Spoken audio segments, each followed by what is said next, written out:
Hello and welcome to the Chatter Cave podcast, where we break down and review movies, TV shows, sometimes talk about video games, and every now and again have a random conversation.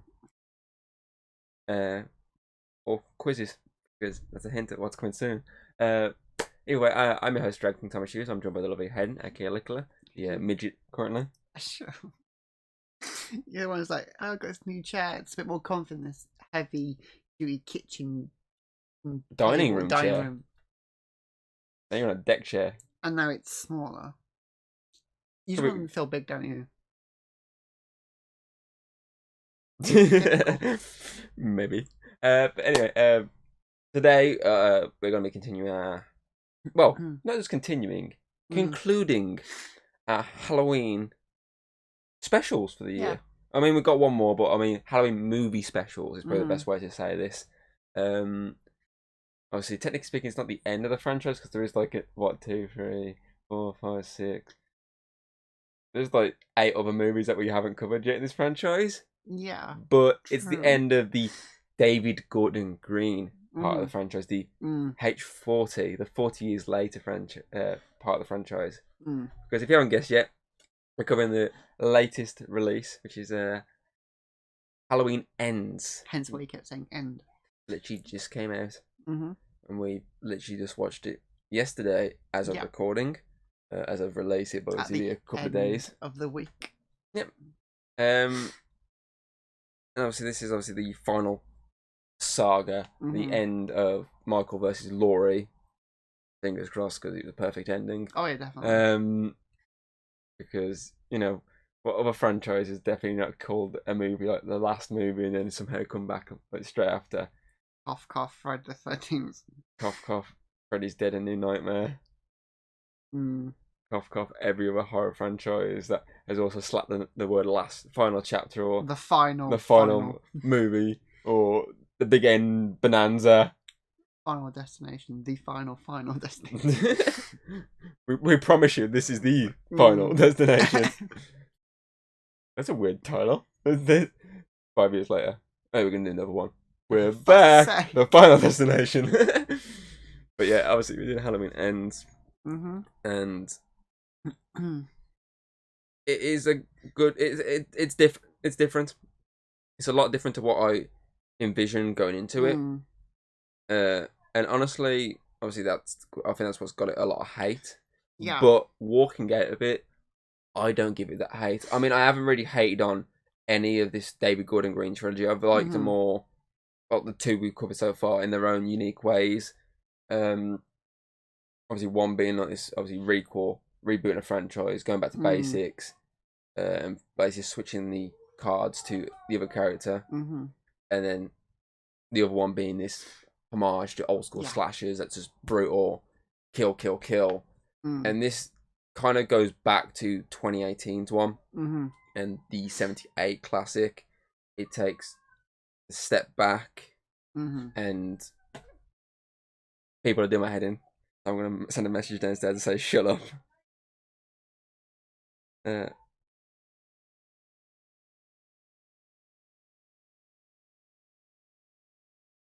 we go.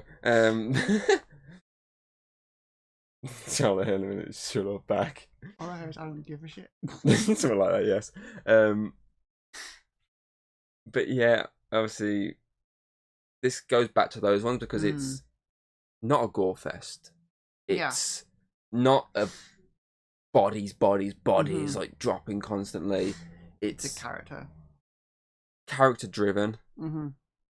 And basically giving closure to our final girl, our original final girl, obviously, which is Laurie, obviously Jamie Lee Curtis, the incredible Jamie Lee Curtis, because she does a really good job in this of selling the comedy and the seriousness. Because I mean, you look at the last 2 when she's been in it, she's been super, super serious.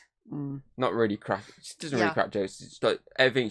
So obviously the 2018 one, she's just traumatized by Michael. The 2021 entry, she was traumatized by what happened like moments ago. She's literally recovering from fucking. Whereas this is 4 years later, and she can have this bit more fun. She had time to move on. I mean, some of the stuff she comes out with, that one line which like, "Get your tits out," and was like, what? I mean, it cracked me up. Knife one. Oh yeah, the knife of Corey when the fucking bullies are bullying him, and she pops a knife out and it's like, do you want to do it or do you want me? And we're like, I'm gonna kill the kid, and then it turns to the fucking car, and like oh, okay. Stashing tires, got you. So yeah, it's quite fun to see her back to how she was in the 78 one before it happened, and obviously then the switch towards the end, like later on when she realizes what's going on. Obviously, Alison's going to be in danger here. Yeah. The switch back to the tactical, very, but still kind of paranoid in a way as well. Like the 2018 sort of version, like the post Michael Rampage. Like this movie is like essentially you could say it's split into two. Yeah. In terms of her personality, obviously you got the start of the movie where she's basically pre Michael Rampage, and you got the after the movie when obviously the second half of the movie where she's more the 40 years later part of Michael's Rampage when he gets out. That's pretty interesting that they manage to get that, because it's nice to see it go back to normal, especially since it's the 4-year jump. You need obviously to see that it's gone back to some sort of normality before then going for it once again with these killings. So that's a pretty interesting way of looking at it. Yeah, like at the start, she explains how like this. She bought a house. She's obviously living with Alison. She's moved into the actual town properly. No traps. She wants to be part of the community again. She's basically thinking like, he's gone away, and I just want to move on. Yeah, move on. More my daughter and move on, and look after her only family left. Yeah, I mean, she gives Alison the rings and shit of her. Yeah, obviously the parents, which is like a really nice moment of her passing it on to her. And obviously she wants Alison to move on as well. So obviously she tries to set her up with whoever she thinks is nice. At the time is Corey. At the time. So I do like this as well. When you obviously first get obviously after the intro, I'll get to in a minute. Obviously, I like the fact that after Michael's gone at the end of Kills, obviously when he's run off and hidden away in his hobbit hole, I'm going on an adventure and hiding away for 4 years. I like when obviously it's showing all these other deaths in the town, showing that obviously it's not just one monster out there. There's you put in all this focus on one monster, but there's not. Obviously, you see people getting been shot to death. You see someone hanging, but you see stuff like that. And I mean, there's even that one quote of someone saying it's Michael, and obviously, fucking Hawkins before he retires is like, it's not Michael. Michael doesn't use guns. Like you see people trying to constantly put this back onto Michael, and then on top of that, you have the obviously Corey incident where obviously he goes to babysit the little kid. You get all these really tense, cool moments where you're thinking, is Michael in the house? Is this the copycat that the rumours before this movie came out? Obviously, about. Is this the copycat killer in the house? What's going on here? Obviously, but it's not. It's just the kid being a prick and locking him in the attic. And obviously, eventually, obviously, I forgot to say, it's a big spoiler. If you I mean, we haven't really spoiled too much yet. No, this is the big spoiler. This is the big spoiler. So if you haven't seen the movie, fuck off. Watch the movie, then come back. Or if you don't give a shit like Connor did. Connor was literally like, did this end like this? And I was like, I'm not going to say anything unless you want me to spoil it. And he goes, go for it. I'm not going to watch it. I was like, okay, then I'll spoil it for you. So if you want to don't want to know anything about this movie, go watch it, then come back. But yeah, obviously he kicks the door open, knocks the kid off the banister in the process by accident, all accidental, and the kid goes splat on the ground. And that then puts him in the limelight where Michael was. He's the new monster. He's just killed a kid. The town then has turned on him. And the thing's about obviously, like everyone thinks Michael only kills babysitters, not the kid, and that's that. I think that's another thing as well. Like because he's killed his kid, like he's even worse than Michael. Yeah, he's doing what he never did. Michael does kill kids, but it's more of like no one really knows. Yeah, that really broken voice kid in the 18. I don't want to do that. Yeah, that kid. But yeah, obviously the town just completely turns on this kid. Oh yeah. Even though it was an accident and stuff. I mean, he gets off. That's obviously the I mean, it is kind of the right thing. 'Cause it was accidental. How was he supposed to know the kids beyond the door? Yeah, and obviously this kid, this babysitter, con, you only wanted it to be a fun night. Yeah, I mean that's why he put the Yeah. horror movie on, which ironically was John Carpenter's version of the thing. A little Where bit. obviously all the other versions, whenever they did this movie, it's always the original Original black thing. and white, the thing from another world. Whereas this version, it's the John Carpenter one, because it's the scene when obviously the doctors are trying to resuscitate the obviously at a point dead guy, and in the process, obviously his stomach opens and he bites his arms off. Which we covered that movie on the Yes, we podcast. You did. can check that one out, as well as its prequel. But I do like obviously that it's changing it. It's showing the Carpenter version rather than the black and white one, and it would make sense that he'd be showing that. I do like with that then as well. When he's watching it, he's looking at it like, "Oh, this is a bit too much for a kid." Yeah. And that's when you start hearing some of the stuff the kid's saying, like this kid's kind of been a bit pricky, and obviously that leads to eventually his death. Which is kind of brutal and shocking because A, it's a kid, and B, you see like this bloody mess on the floor, which is like, and you see the emotional response from the parents, obviously the screaming, obviously my kid's dead, and you see the emotional response from Corey, like he's just shook to his core, like he knows he didn't mean to do it, but this has happened. He's like, what next? But I do like with the parents, obviously I've got it here. Before, when you first meet the parents, you meet the mom, and she's really nice. Yeah. She's been really nice towards Corey, and the dad's kind of being a bit of a prick. Like, he's been a bit arsey to him. Not like fully like an arsehole, but some of the stuff he's like saying is a bit like, okay, calm it down, Dad. But then I do like when you cuts to that 4 years later, because obviously this sequence is a year after Michael's rampage. Yeah. But then it cuts obviously 3 years down the line. And when you eventually meet them again, obviously I'm guessing they're separated at this point, maybe. Obviously the mom is the arsehole to him because of the kid's death, which is understandable. Yeah, obviously she's traumatized by it. But they switch it up with the dad. The dad actually sees it the way us as an audience sees it. It was an accident. Like, he even states in a quote that deep down in his heart, he knows Corey would never harm him. Like, he would never do something like that. He's a good kid. I mean, everyone that references him, like a couple of the characters, they always reference him as a good kid. I mean, Hawkins, when Laurie points out to him that obviously Alison's seen him, he's like, he's a good kid. He's just had some trouble.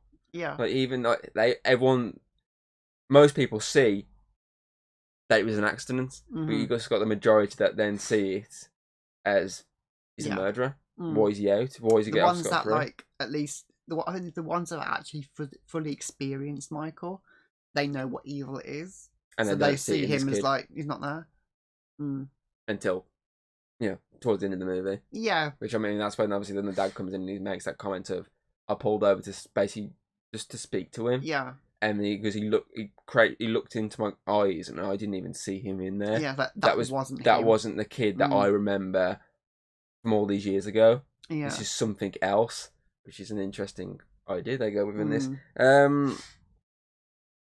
Obviously when after go back to the intro, obviously we have this death, and then obviously the hits the intro. Obviously you got the blue, which makes the blue tinting over the titles, which makes sense to why the 4K.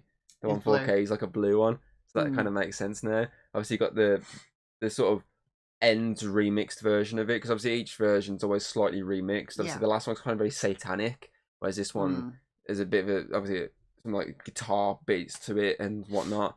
And this time around with the pumpkin, we've got an evolution. Obviously, the original one was just a pumpkin, Michael's eye, the knife. Yeah. The 2018 one, it was the same thing but in reverse. So instead of obviously pumpkin being obviously there zoomed in, it was basically a pumpkin rebuilding a franchise. Yeah. Then Kills went for the idea of multiple pumpkins, as in the townspeople all on fire because the rage and the fact that Michael's going to murder them all. And then this one did the idea of a normal basic smiling pumpkin evolving into more sinister. It's more of like you go see like a pumpkin with a smiling face, and inside that pumpkin it breaks free. Like an evil one, and then breaks free, evil, until there's a blank pumpkin that just splits in two with like a really gooey gore. Like, which is pretty cool. I think that's more of like the idea of evil inside, letting evil in. Because obviously, there's a big where Laurie's trying to write her own book. Yeah. and she's going through all these phrases like, "Don't let him in." Change the note. Let it in. Finally, don't let evil in. That's kind of the whole thing of the movie. Really, is like, if you let evil in, it can corrupt you, like it does with So, a lot of other people. I'll give Dave Gordon Green credit for these intros for the fact that they are exactly what this plot of this movie is going to be like. Fanatically. Yeah, it suits the theme of the movie, so I'll give credit that. And it, obviously, when the intro music hits, you know you're getting into it. Like, at the start of it, obviously, you get the death for the kid, and obviously it's just like, okay, Michael's not involved in this. What's going on and whatnot. But then when the music hits, you're just like, yeah, like, you're slowly getting into a jamming and like da da da da da da da da da da da da da da. And then when obviously the actual movie starts going, you're like, okay, let's get into this. What else we got? As we spoke about that already, the fact that Laurie and Allison moved on, which is refreshing to see. Obviously, seeing Hawkins is pretty cool. I mean, I wish we got more of him because I like the character of Hawkins. Obviously, especially when he sees Laurie for the first time in a while, and I think you said it the best when we watched it. You whispered in my ear when it's like an old like couple trying to flirt, like some elderly people trying to flirt with each other. And it is hilarious. Like some of the stuff they're saying, like then they have to correct. It's like, wait, no, I didn't mean like they're saying it in like a lovely way and then trying to correct themselves out of it. Like oh. It was really lovely to see. I mean, it was nice to see you again. Like stuff like that. Like they're trying to like not flirt, but they clearly are flirting. But obviously they're bad at it because they're both a bit rusty. So it's really nice seeing Hawkins back and actually on his feet, not dying. That's nice. So I just wish we got a bit more of him. Yeah, because he's like retired now. He's talking about he wants to move to Japan, like see all the cherry blossoms and stuff. And then there's a whole that comes after at the end. There's a big thing of like retiring the franchise, retiring Laurie. The idea of just because at some point between Kills and this, he's retired. I think he was still a cop a year later because obviously he was at that one crime scene. So I think he was still a cop at that point. So I'm guessing either some point after that year time jump is when he retired. So I think like probably seeing all these deaths, if I've like reminded me of Michael, and he's like. I want to. That was probably his breaking point, and that's his chance to walk away from it. So I'd probably agree there and say there. Obviously, this is a big spoiler. Big spoiler. The Gravekeeper's back. She didn't die in Kills. The one who got fucking impaled with the fucking fluorescent light bulb. Creative kills. Wasn't even a kill. Yeah, I like with that though because obviously it's confusing at first because obviously you see that woman. Literally after that, this really nice, heartfelt moment with Laurie and Hawkins, and you're just like, that was like really nice. And it comes outside, and this random woman starts having a go at Laurie, and it's like, who is she? I've never seen her before. And then it's like, look what she did to my, she killed my sister. She killed my sister's husband, and look what she did to my sister. And it pans to the woman in a wheelchair, a scar across her neck. It's like, oh, she's mute. She's mute now because you're a monster. And you're like, wait. That's the fucking Gravekeeper. Yeah. Like, she survived that neck wound. And obviously, at that point, Hawkins comes out and sees all this, and obviously... He realises it's bringing up memories. Yeah, he tries to sort of comfort her by speaking to her. But obviously, that was quite shocking. I was like, what the fuck? I mean, I was on about this to someone, I was like, it doesn't surprise me, though. I mean, Hawkins himself got stabbed in the neck, run over by a car, and yet he's walking around like nothing. So it doesn't surprise me that someone got fucking stabbed in the neck with a fucking... bulb and like walked away from it. Well, not fully walked away because it's in a wheelchair, but I mean, walked away from it. It's still alive. That was quite shocking. Another return, which obviously didn't really add much to this movie. Really, was Lindsay. I mean, last time they brought her back, and it was obviously it fit all the returns because obviously she's the last. Apart from Laurie, last legacy character alive. Yeah. Because obviously Tommy died, Brackett died, Marion died.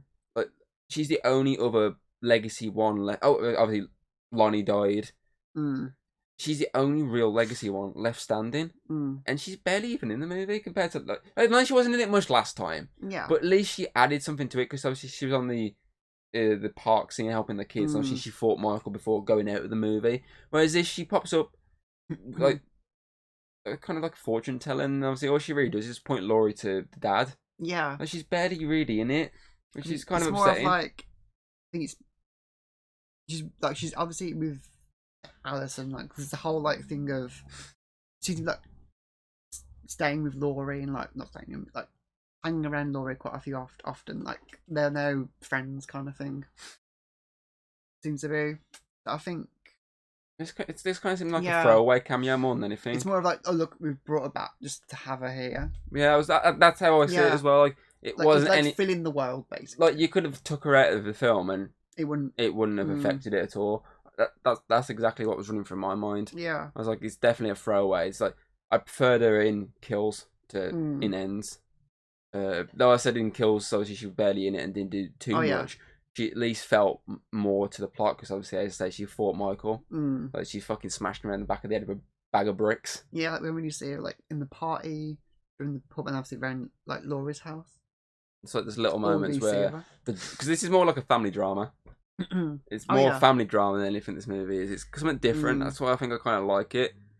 But obviously, it's just kind of a throwaway one. Obviously, the comedy is pretty good in this film. Oh, definitely. I mean, it does make sense since David Gordon Green is a comedy and Danny McBride are comedy writers and directors. So it makes sense why this would be probably funny. I mean, there's always a little hints of comedy in the last two, like little sequences, but there's a lot more in this, especially at the start of it when it's the family drama. Yeah. Obviously, when it fully goes into the rampage part of it again, it cuts away to more of obviously just seriousness. But for the fact that they've got to build up to it, they do really well of adding this comedy in. So it definitely feels like the more funnier of the three. Yeah, they know when to be funny and they know when to be serious. That's good. And obviously, I do like how they let obviously Jamie be a comedy character at the start. Well, she's been in a lot of comedy films. Yeah, I mean, Trading Places, Fish Called Wanda, Freaky Friday. She's been in a lot of comedy films over the years, so it makes sense. Was it the one Christmas with the Cranks with Tim Allen? I mean, she's been obviously Christmas films with Tim Allen. That's not a Santa Claus movie. Allen, no. I mean, she's always been like as herself, like as an actual in person. She's one of like funny cat. Yeah, I mean, are you saying it because we just watched we were watching a bit of the Graham Norton show before? I've seen other things of her, like other clips on TikTok and stuff. Like she's fucking hilarious. She just got the hand ceremony that they do in America. They put the hands and feet into the cement thing. Obviously, the walk of fame and shit like that. Yeah, she just got onto there. She just had literally before this movie came out. She had a ceremony because Arnie was there. Arnold Schwarzenegger. He was there because obviously he was in True Lies with her. And because I think I saw somewhere that she was in tears at one point. He was comforting her. But yeah, it was there obviously supporting her because she just obviously got her hands in that put into it because there's a picture of all the cement stuff on her hands like that. So yeah, she literally just got into it. Which is pretty cool. I mean, she deserves it. She's been in a lot of really good movies over the years, and she's added a lot to pop culture and whatnot. This is one thing I want to talk about actually, because obviously I kind of whispered it to you in the cinema. I don't think you fully heard me. The cop, the Michael's first victim in this movie. Yes. Officer Delaney. The Delaneys were the kids in the flashbacks, the last movie, that were bullying Lonnie. Because one of the kids went, "You don't fuck with the Delaneys." And that's what he said. Yeah.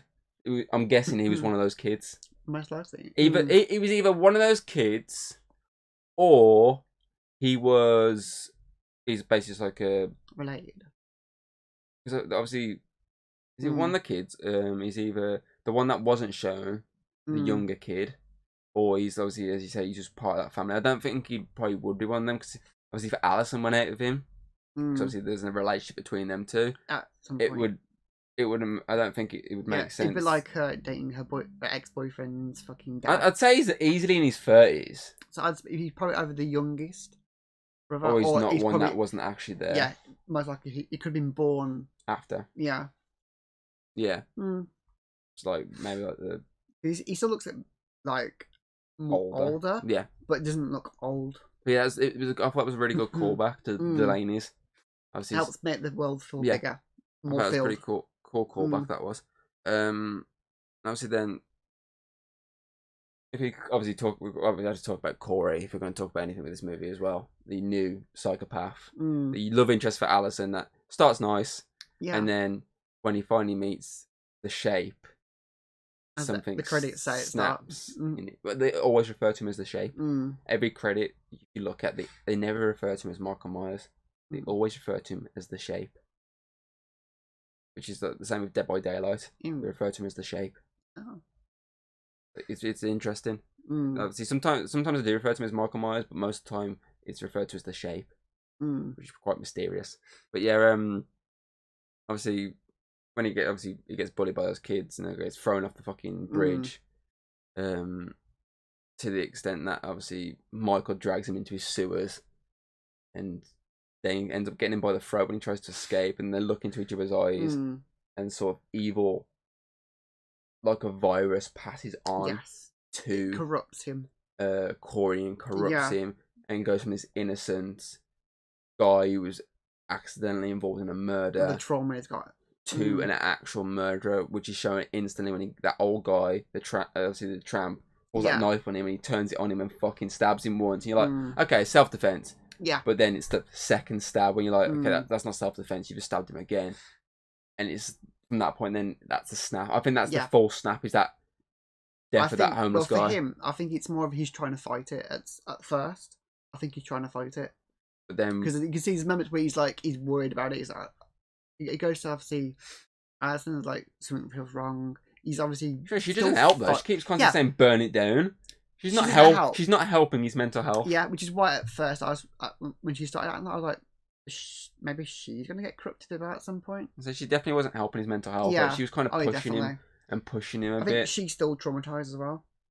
And she doesn't see that evil's there like Laurie does. Yeah, but obviously that's the interesting thing. Obviously, his first snap is the death of the Delaney when he drags it. Obviously, he baits him into. He knows he's following him, so he baits him into obviously the sewer, and then obviously Michael fucking has him. But it's interesting because we get to see Michael get his ass kicked. Oh yeah, because he's weak, he's old, and we get to see basically Delaney just beat the shit out of him. And it's not until Corey steps in with a torch and smashes him around the back of the head that Michael actually gets the chance to slit his throat and rejuvenate himself for that death. Like that death gave him life once again as well. And that then is kind of fully snapping the back of the mind for Corey, where he's at this point now like, I'm going to be a killer. I mean, we again get to see him actually become a killer with that fucking scarecrow mask. He's basically he's less like a copycat killer, more like an apprentice. Yeah, he's in training.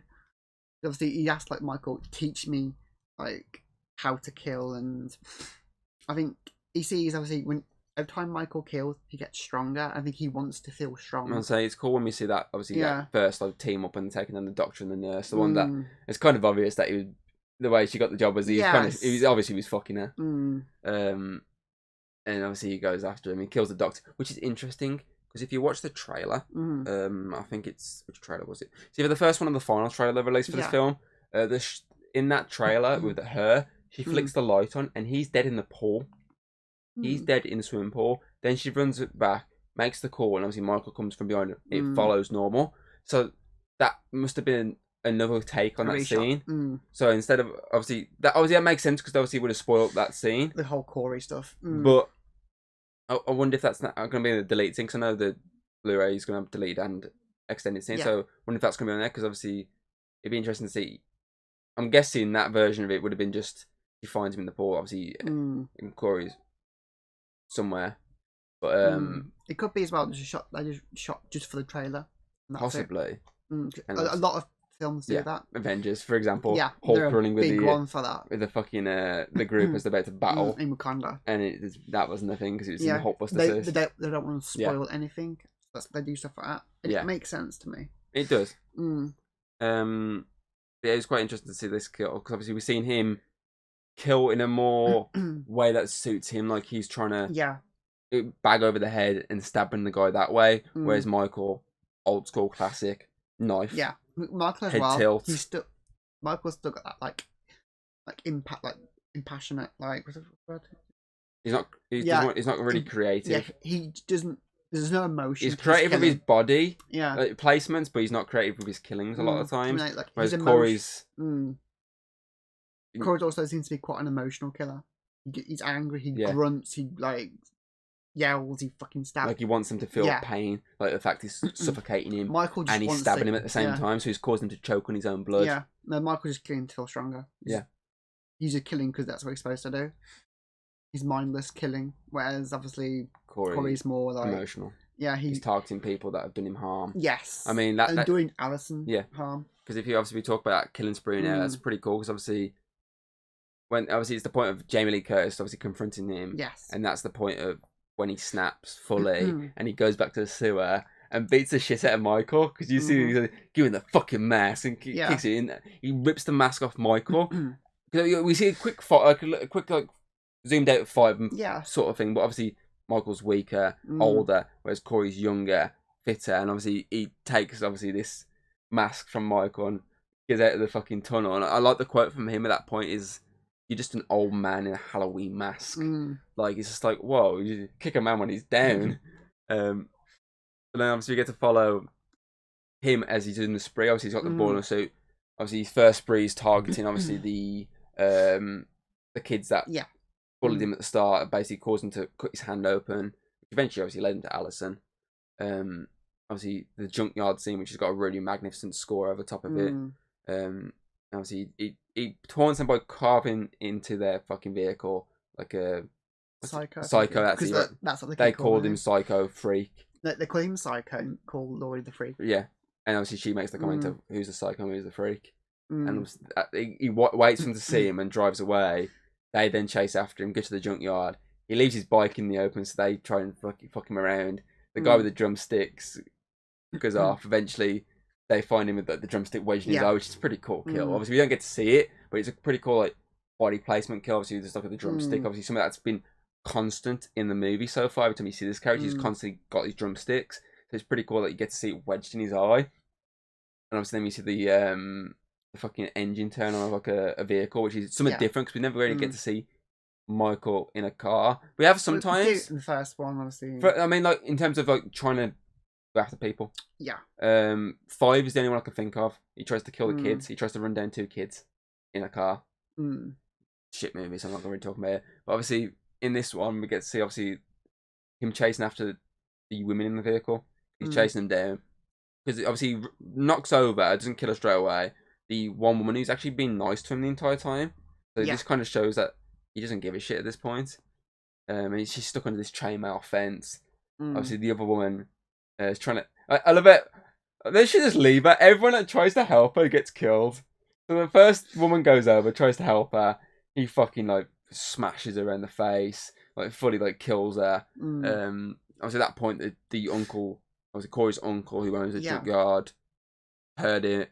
He's finished watching his Van Damme movie. Yeah, he was the guy, the main bully. Yeah, he smashes on the window, and obviously he gives him a rifle. Bad idea. He takes a pistol, goes out, finds her under the chainmail. Like, I'm gonna help you. At this point, he sees Corey standing there with the mask in his hand. He had to put it on. He's like, that guy comes out with the gun, and he's like trying to stop him, and he gets the fucking head shot because of this kid being an idiot.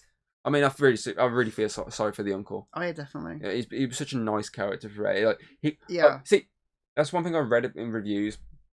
Kills, all the characters killed, you actually had emotional attachment to. You actually wanted them to survive. This, not really. All of them are arseholes. You kind of wanted them to die. He's the only one I kind of would say I didn't really want to die. Yeah, he was really nice to Corey. He was. I mean, in that one quote, he's like, "I hope you find love." Like after his mom's had his fit and slapped him, like, he's still been really nice to him. I mean, he's gave him the bike, you know. So it's really sad. Even in the end as well, he's trying to stop this kid from shooting his nephew. So that was you really feel sorry for this moment. But I love that scene of when he gets shot and he drops down and he's gone. Yeah, and then he runs to the body. Obviously, her under the fucking chainmail. Sees obviously the woman dead, and she's asking where is she. And he's like, "Oh, she's dead," and then she's then that quote of, "Oh, so are you." And then obviously Corey fucking smashes him in the face, gets a fucking blowtorch, burns his face in a blurred scene, and you can't fully see it. Before obviously then fucking stomping that woman's head in.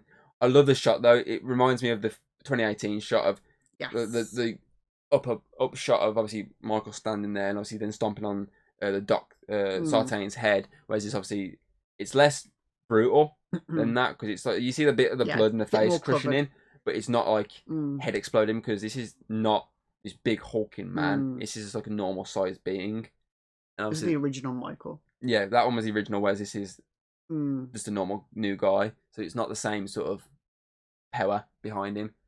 And obviously we get to watch him basically then leave, go take out the DJ guy first, isn't it? The guy that basically told him he was going to whoop his ass because he was on private property. Again, that's why you feel sorry for the receptionist, because she's just collateral damage. Like, you've never seen her before. She's not done any harm to this guy, and she obviously gets killed in the process. But I do love the kill of the DJ, because he kept talking. I like the fact that how he dealt with him. He's smashing his face in until his face is like fully like hanging off. Then he cuts out his tongue, and his tongue's stuck on the record, and he's going. Also live as well. Yeah, it's live, so Alison can hear. He's like this, like constant like breaking of the record, which I think is pretty cool. It's probably like the best kill of the movie, apart from one I'll get to later on. And obviously, then he goes and kills his mom for hitting him and basically mentally abusing him. Which again. There's a picture. There is a picture online of his mom with a cushion, and the cushion's been ripped, and obviously Michael slashed it. So I'm guessing it's an extended scene, because in the version we saw, it's literally just she sees him and it ends, like cuts away. So I'm guessing there's an extended scene where you actually, you see him slash at her, and you see the pillow going in and gets her. I'm guessing that's like one of the deleted or extended scenes there is. Obviously at that point, then he goes after Laurie. Try and deal with her, which is quite interesting, because obviously we get to see her like kind of breaking at this point. Like she's like saying that she's going to commit suicide on the phone to the cops. Well, she's like, I'm reporting suicide. They said it's her. I'm reporting a suicide. Tell the address. Obviously, she's dead. She's crying. So that's the thing. That's the different ways you can interpret it. Obviously, the only person who'll know himself is the director. Yes. Is. At this point, is she actually going to blow her own brains out? Or is she doing it to bait him into the room? Because does she know he's there? Because I know in the second... The first trailer, I think, is... You see him outside, going towards the door, and then you see like him actually like walking up the stairs and whatnot, whereas you just see him at the door. Yeah. So his question is, was she going to blow her own brains out, or was she just baiting him in? Because obviously she shoots a pumpkin instead. So then when he opens the door, she's like, "You really think it was going to be that easy?" And then shoots him twice. And obviously this is the Corey one, so he instantly is easily taken down. I do like when she confronts him, and she's like, "You came here to kill me. Just do it." And obviously then the car turns with Alison. I do like, obviously that's the constant thing, obviously to remind you that Alison's car's fucked, is the rattle on the bottom. And I like that he kills himself to try and basically make it look like Laurie is a psycho bitch. That's like got it out. The idea of, if, like I said, if I can have Alison, no one can. I.e., you. I do love when he fucking just like fully impales himself in the neck. It's like, and she like stupidly pulls it out, and obviously Alison runs off because she's like, "What have you done?" And she kind of has a panic attack at this point, and then we get to see the real shape. Enter because he wants his mask back. Like he just needs his mask. Obviously, he picks it up, puts it on, goes for the knife, but obviously Corey is still alive at this point. And obviously Laurie's just listening to Corey struggling here as Michael's like wrapping his hands around his neck and just snapping his neck. It kind of reminds me of the Cameron death. So obviously both boyfriends have been killed with a neck snap. One's been killed with a neck slice. And then we get the final fight between Laurie and Michael. This very short, brief fight, because both are old, both are fucked. So it doesn't need to be drawn out. So it's very quick. Obviously, Laurie eventually gets the upper hand, pins him down with knives, pins him down with a freezer, like drops a freezer on top of him. He's like, he's going to try and get back again. He might escape this. I mean, she takes his mask off him, and then slits his throat. Like that's not how I expected that to go. Oh yeah, definitely. I didn't expect the many ways you could envision this movie to end. Like a stab or something. You wouldn't expect that. You wouldn't expect like this really like up close and neck slice. Slow as well. Yeah. And I do like with that when she's looking at him, and obviously he's still got life in him, grabs her, and rips his, like, you can see the knife ripping out of him. And she's like making the comment like, "Just go do it," and then you get the classic theme kicks in, the original theme, as we're watching basically the flashbacks to him hunting her in the original, the 2018, some of the moments from the Kills movie, and then we get the Allison save in the flashback, and it cuts to reality, and we get the Allison save in real life, because at this point she's a nurse, which we didn't mention. Yes. So this makes sense when she goes up to Michael and snaps his fucking arm. Like I said to you as we were walking out, as a obviously medical professional, she'd know the weak points of in someone's arm, like the place to avoid and whatnot. So she'd know, okay, snap it there, his arm's done. Which useless. And then obviously Laurie just fucking slits his wrist as well to finish the job. I do love then at that point, obviously, the cops are actually arriving because it's suicide. Because Hawkins obviously is the reason Allison's there, because he called them. Was like, "We just had this report. What's going on?" Obviously, he gets in. I like the fear in him. Like when he bangs on he's like, let me go first. And he goes and he bangs on the door. He's like, he yells Laurie. Like he's actually scared that this is it. She's dead. And then he finds them in the kitchen and he looks down. And he's like, Michael. And it's just like, yes, it's happening. It's fucking happening. It's finally happening. And I do like with this as well, but we don't get a Corey redemption. Oh yeah, definitely. Because it'd be too generic. If he basically snapped back and helped her deal with Michael, that'd be too generic. I like that they cut the focus away.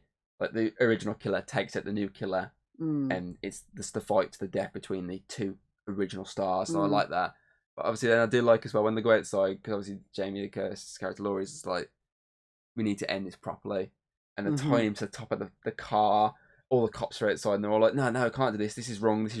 And the copper, the sheriff, I don't remember his name off the top of my head. Oh, yeah. He turns up. Obviously, we haven't seen him yet in this movie. But last time we really saw him was when he was was sat on the stairs, wasn't he? After the hospital scene, he sat there, obviously all depressed of what happened.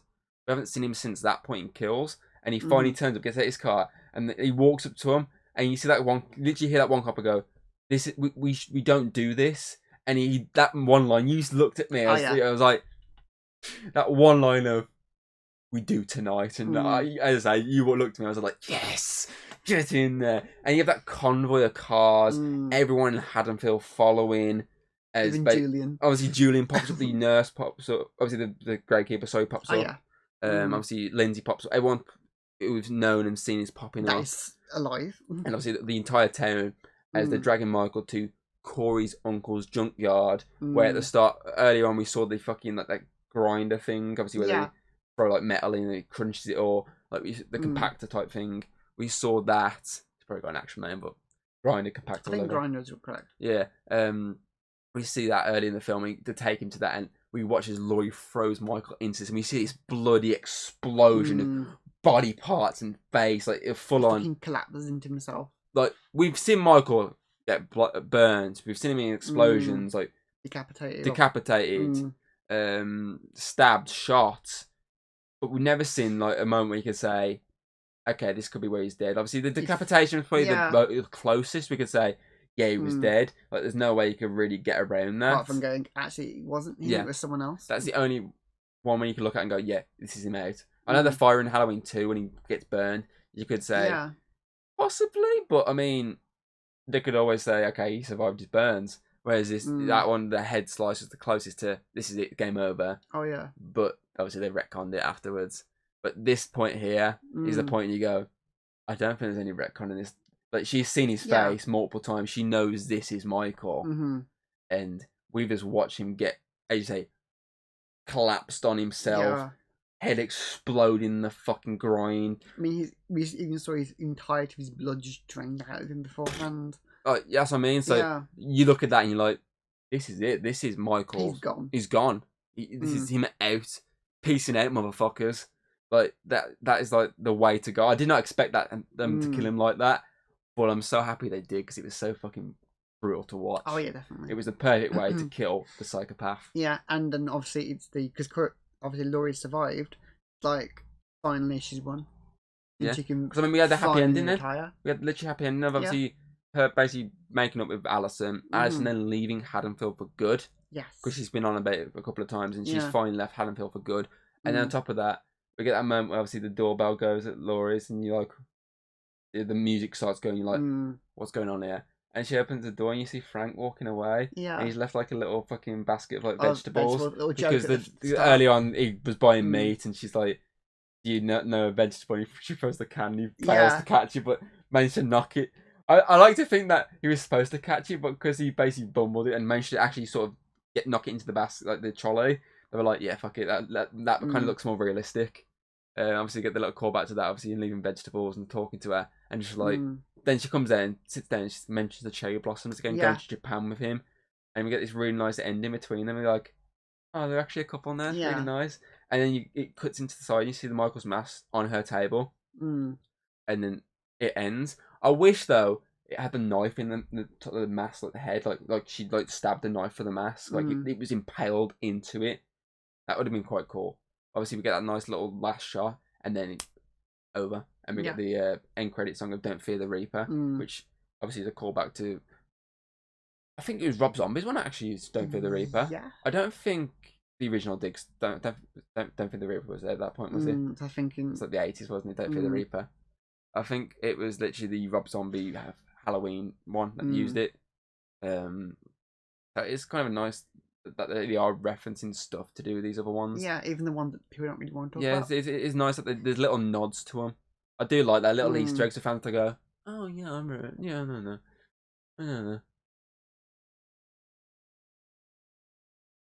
I did today.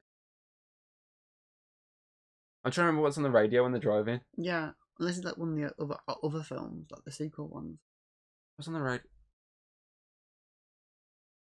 It may have been on the radio when they were driving in the first one. Maybe. I don't know when. I can't remember when "Don't Fear the Reaper" came out. The song. If it came out before '78, then it was in the movie. Don't Fear the Reaper. It came out '76. Yeah, I think it was on the radio actually. No, when they're smoking the old ganja. Yeah, I think it was on the radio then, if I remember correctly. That makes it kind of ironic then. I think Rob Zombie also did use it. Probably that as a reference then. I'm pretty certain it was in that as well, but I think it was that scene when they're driving. Because I know Mr. Sandman's used quite a lot in the early movies.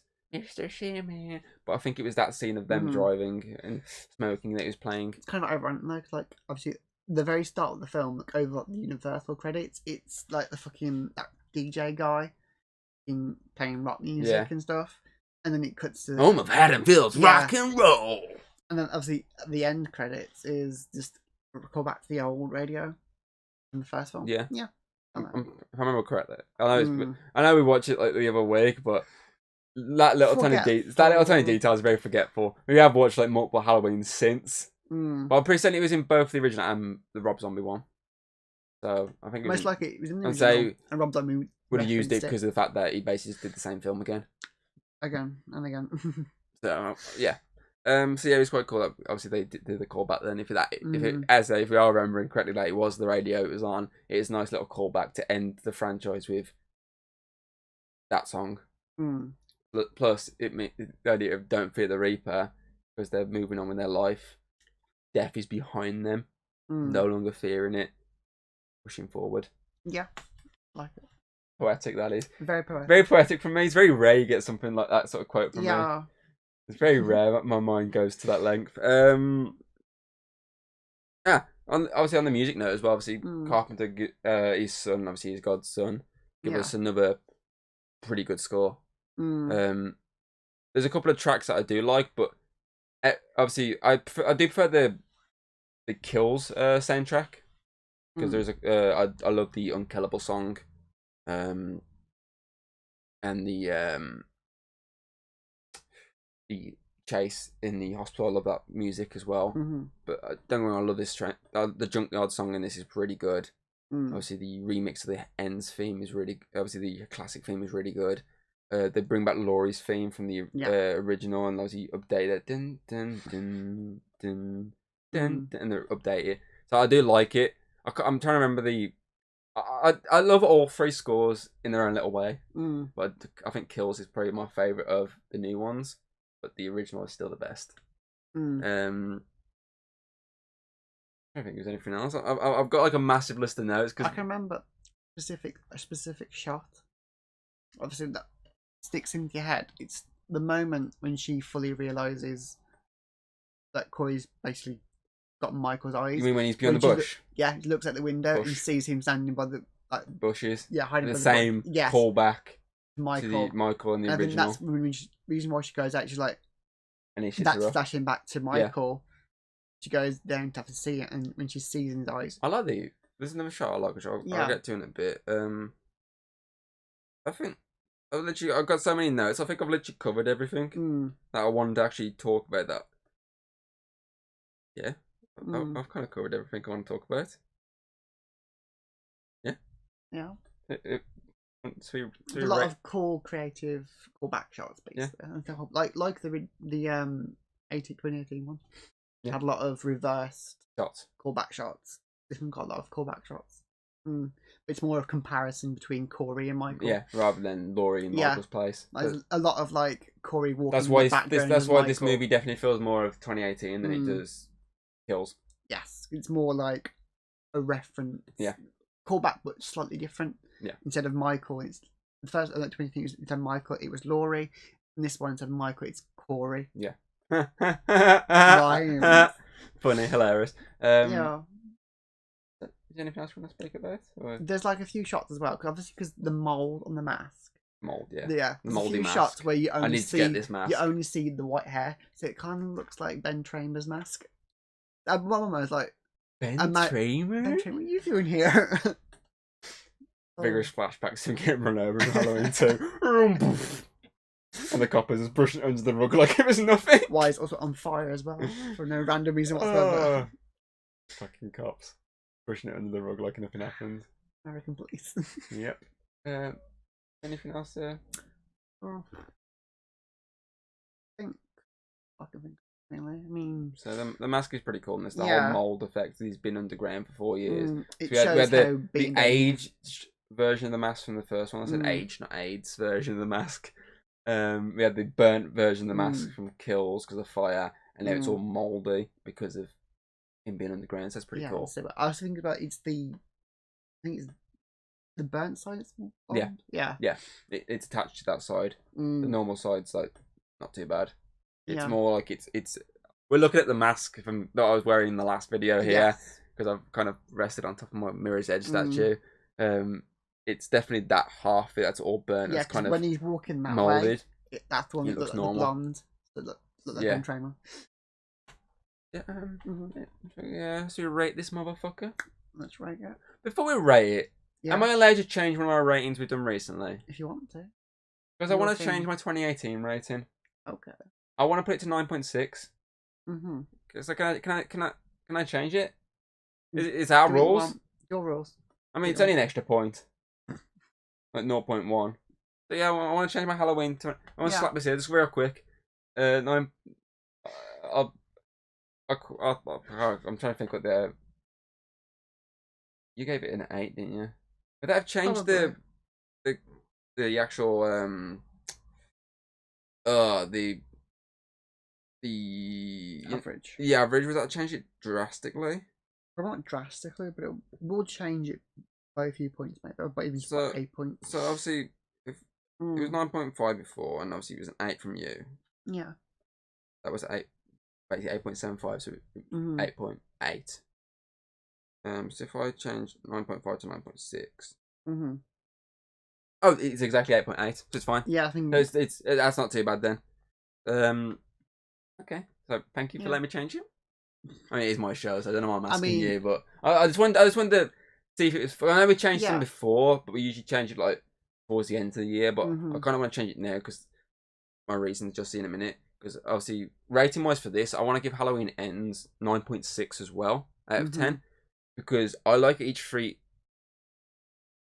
Obviously, as a connecting movies, they work really well, and I like them all individually in their own special ways. Obviously, the 2018 one being this return to form, the Kills one being this homage to slashers, and its Ends one being this nice ending. The retiring that definitely feels more to like the original than any of the others have. So I do like each of them in their own way. I kind of feel like I want to give them all 9.6 each. Like it's collective rating because I was debating to give it 9.5, but I kind of obviously Kills is probably still my favorite because it's being this bloody massacre of a movie. Mm. And I want to say the 2018 one is my second favorite, especially after the end fight between Laurie and Michael and that. Mm-hmm. And then this would be the third.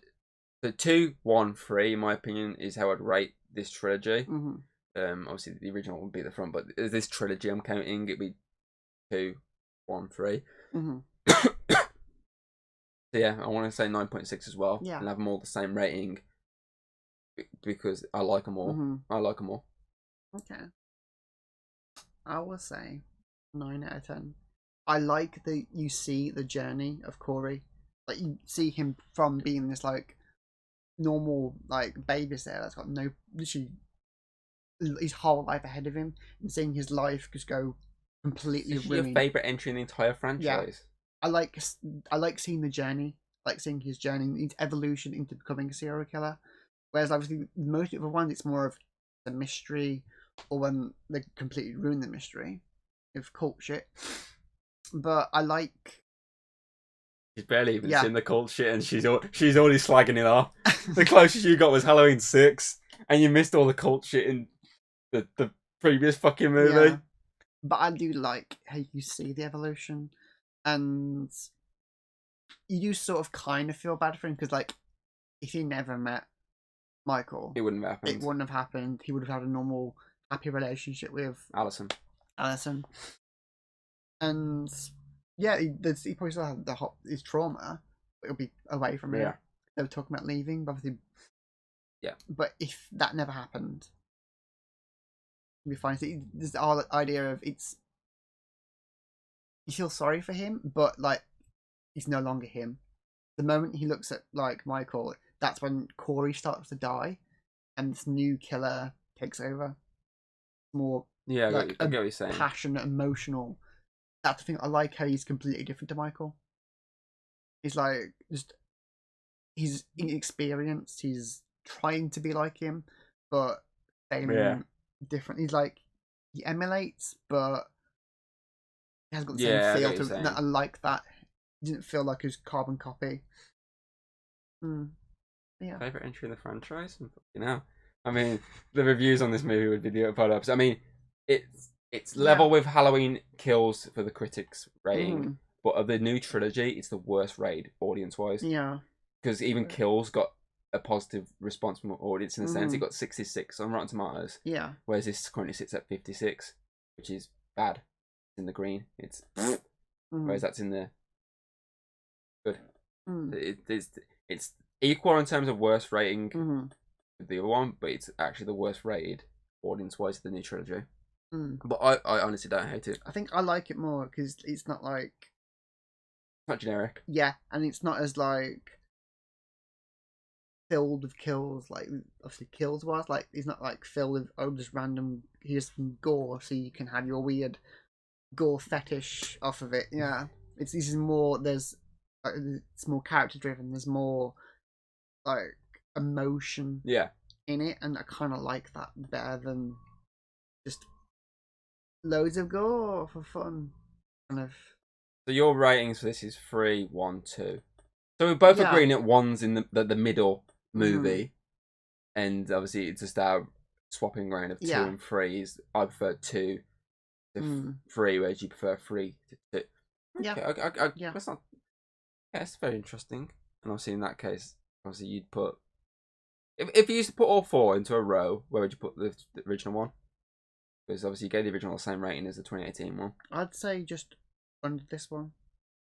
I do prefer Ends original, requel, kill. Okay. I prefer the you see his journey become murderer instead of just snapped. It's just happened. Mystery. Okay. Yeah. Okay, so obviously that gives Halloween Ends the Chatter Cave overall rating of 9.3 out of 10. No. Okay then. I saw someone got dispatched. I don't know what it was. I'm curious to see what it was. I won't think it can be, but I'll see in a bit. Okay, so MVP. I want to say Laurie. Yes. One last time. I mean, we gave her the MVP for the first original. We gave her the MVP for 2018. Obviously, she's barely in Kill, so we couldn't do anything with her there. But she gets a time to shine again. She gets this fun She got vibe the comedy and the serious straight vibe. into serious. The moment she knows Michael. So I honestly think Laurie, Jamie Lee Curtis deserves, obviously, definitely to get the MVP for her final performance as Laurie. Okay, then, so runner up, I want to say Corey. Same. I liked these two sides. Like, he starts off this innocent kid, and then you see the snap. So I like that. I don't really want to give it to Alison because she's kind of a bit weird in this movie. Oh yeah. Like, literally, she's kind of, she's literally a bad influence on him.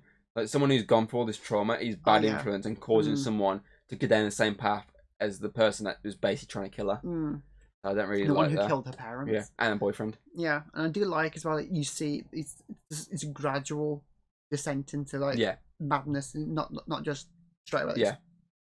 It's not like he sees Michael and I'm going to kill everyone. It's more of like he's looks in his eyes, he's fighting it, but it's killing is becoming more and more like addictive, and then he starts fucking throwing. Like you can see. Yeah. Straight, like you can tell when he's corrupted and when he's not. Yeah. Like his eyes look different. Like they always say he's got Michael's eyes, and he kind of does. Like the big moment is obviously take glasses off when he no longer wears the glasses. It's obviously another way of showing now he's killed. He's getting stronger. You know, see properly. I know the glasses got broke. Yeah, they got broke. They got stamped on. Yeah, but I do think about that's another way of showing like he's a different person now. Like the innocence that the glasses give, gone. It's now got that serious, like more,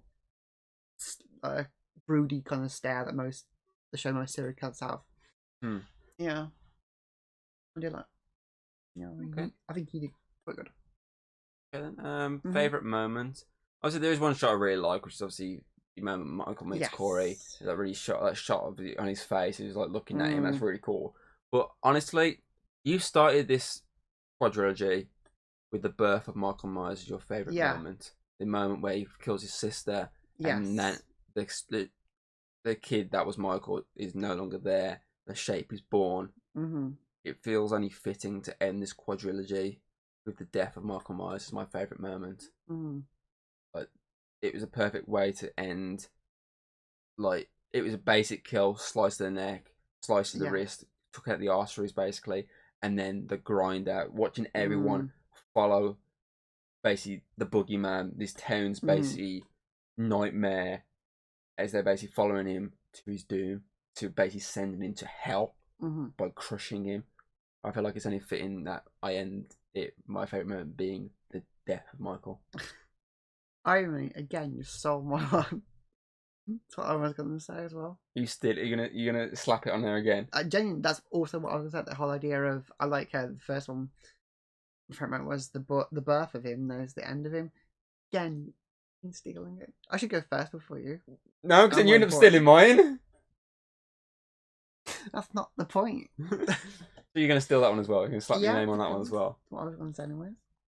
Fair enough. And again, it's more poetic if I say it, not you, because it wasn't your favourite moment. So.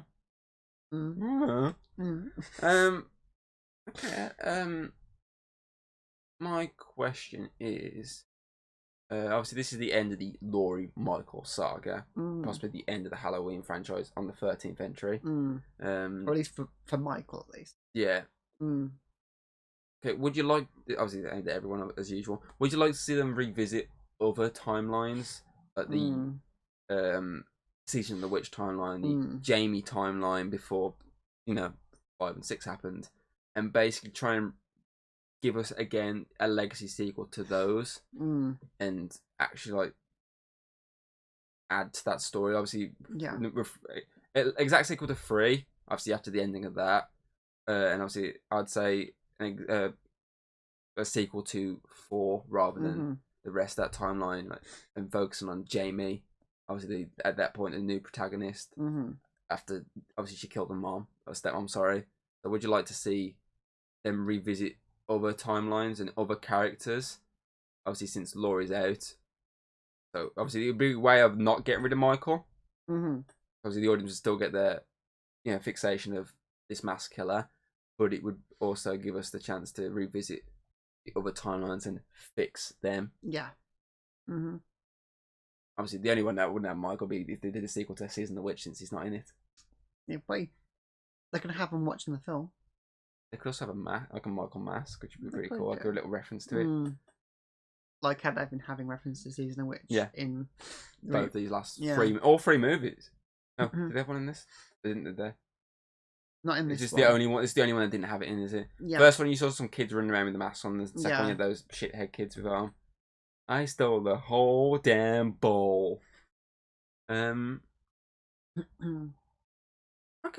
Well, that's it for Check Out Podcast. Obviously, you can check it out on Spotify, iTunes, Audible. You know, your usual podcasting platforms. Obviously, I'm gonna have this one go out a bit earlier because I was gonna do She-Hulk then this, but I'm gonna do this quite closer to the movie. So obviously, there's actually a few days after the movie that has come out. So obviously, next up would be the She-Hulk podcast on Friday. Where we have some extra fun bonus and an extra fun, interesting one we're gonna do next week. Celebrate Halloween. Yeah, okay, so that is it. We hope you enjoyed, and obviously put your thoughts on Halloween Ends in the comments below, and obviously your response to my question. And with that, we have finished the Halloween saga for this year. Obviously, eventually we might revisit some of the other sequels. So we've done them all. Yeah. I mean, we technically still need to revisit like batshit one we watched the other way, the Rob Zombie 2, Halloween 2, because we technically did the first one, so we do technically need to revisit that at some point. We need to, though? We did the first one. It'd be weird. I mean, we could say it never happened, but... It never happened. I mean, it gives you an excuse to spend 40 minutes bashing Rob Zombie, but not in a sexual way. But he's terrible movie choices. Yeah, we get to watch the other version instead. I'll make you watch. I put the other version on the extended version. They're much superior, but not by far. But yeah, we'll probably revisit some of the other ones at some point. It won't be anywhere time soon. And more, if anything, it'll be bonus ones or in a couple of years' time, because I already know it's planning for next Halloween. It's another slasher franchise. What's your favourite scary movie? I watched a scary movie film. I like those two films. Right. Well, we're watching the film that inspired the first one, but you know. So yeah, I hope you enjoyed, and we shall hopefully see you for the She-Hulk one. If not, I'll see you whichever podcast you join us for, whichever video you join us for. So yeah, we'll see you soon. Bye.